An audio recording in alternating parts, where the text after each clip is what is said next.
GK kids. राजा की 3 सीखें। बहुत समय पहले की बात है। सुदूर दक्षिण में किसी प्रतापी राजा का राज्य था। राजा के 3 पुत्र थे। एक दिन राजा के मन में आया कि पुत्रों को कुछ ऐसी शिक्षा दी जाए कि समय आने पर वो राजकाज संभाल सके।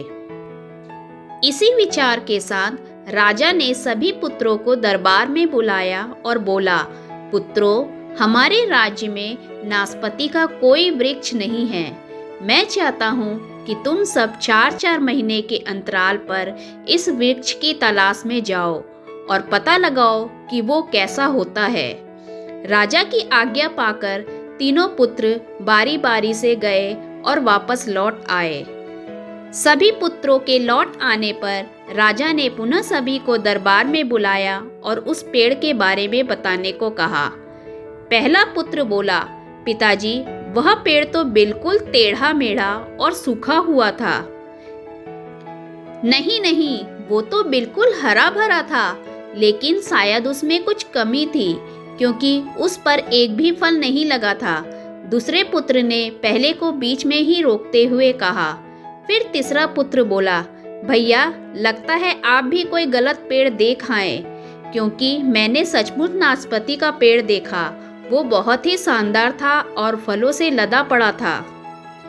और तीनों पुत्र अपनी अपनी बात को लेकर आपस में विवाद करने लगे कि तभी राजा अपने सिंहासन से उठे और बोले, पुत्रों, तुम्हें आपस में बहस करने की कोई आवश्यकता नहीं है। दरअसल तुम तीनों ही वृक्ष का सही वर्णन कर रहे हो।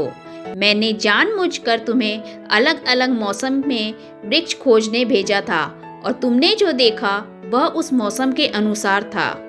मैं चाहता हूँ कि इस अनुभव के आधार पर तुम तीनों बातों को गांठ बांध लो।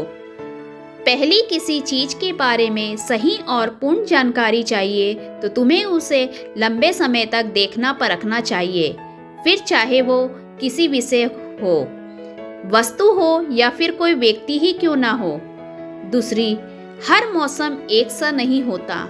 जिस प्रकार वृक्ष मौसम के अनुसार सूखता, हरा भरा या फलों से लदा रहता है, उसी प्रकार मनुष्य के जीवन में भी कभी उतार चढ़ाव आते रहते हैं। अतः अगर तुम कभी भी बुरे दौर से गुजर रहे हो तो अपनी हिम्मत और धैर्य बनाए रखो, समय अवश्य बदलता है।